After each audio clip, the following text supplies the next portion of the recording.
শীতের তীব্রতায় কাঁপছে পুরো দেশ। মৌলভীবাজারের শ্রীমঙ্গলের তাপমাত্রা নেমে এসেছে মাত্র 7 ডিগ্রি সেলসিয়াসে, যা চলতি মৌসুমে দেশের সর্বনিম্ন তাপমাত্রা। হিমেল হাওয়ার সঙ্গে ঘন কুয়াশায় বিপর্যস্ত হয়ে পড়েছে জনজীবন।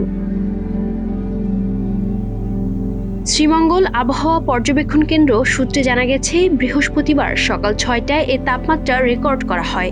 এর আগে কয়েকদিন ধরে তাপমাত্রা 10 থেকে 12 ডিগ্রি সেলসিয়াসের মধ্যে ওঠানামা করছিল। জানুয়ারির শুরুতেই এমন তাপমাত্রা নামা আগামী দিনগুলোতে শৈত্যপ্রবাহের ইঙ্গিত দিচ্ছে বলে মনে করছেন সংশ্লিষ্টরা। আজকে ঠান্ডার সংখ্যা অনেক বেশি, কাপড় অনেকটা লাগাইছি, 7টা-8টা লাগাইও আমরা ঠান্ডা হবেন না। ঠান্ডার কারণে মানুষ, কর্মজীবী মানুষ চলাফেরা করতে পারেন, অনেক কষ্টে বুকে আছে।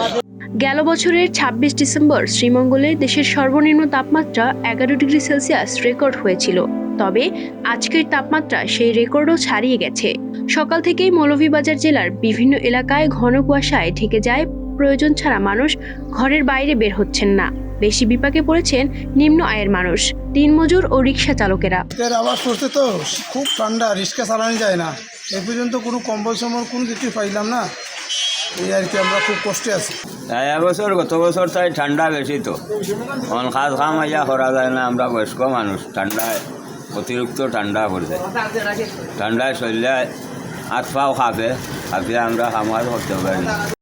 এ বিষয়ে শ্রীমঙ্গল আবহাওয়া পর্যবেক্ষণ কেন্দ্রের ভারপ্রাপ্ত কর্মকর্তা মোহাম্মদ আনিসুর রহমান বলেন, প্রতিদিনই শীতের তীব্রতা বাড়ছে। আজ দেশের সর্বনিম্ন তাপমাত্রা শ্রীমঙ্গলে 7 ডিগ্রি সেলসিয়াসে নেমে এসেছে। আবহাওয়া অফিসের পূর্বাভাস অনুযায়ী সামনে আরও শীত বাড়ার আশঙ্কা রয়েছে। তাই শীত মোকাবিলায় প্রয়োজনীয় প্রস্তুতি ও শীতার্ত মানুষের পাশে দাঁড়াতে সংশ্লিষ্ট কর্তৃপক্ষ সহ সবার উদ্যোগ জরুরি।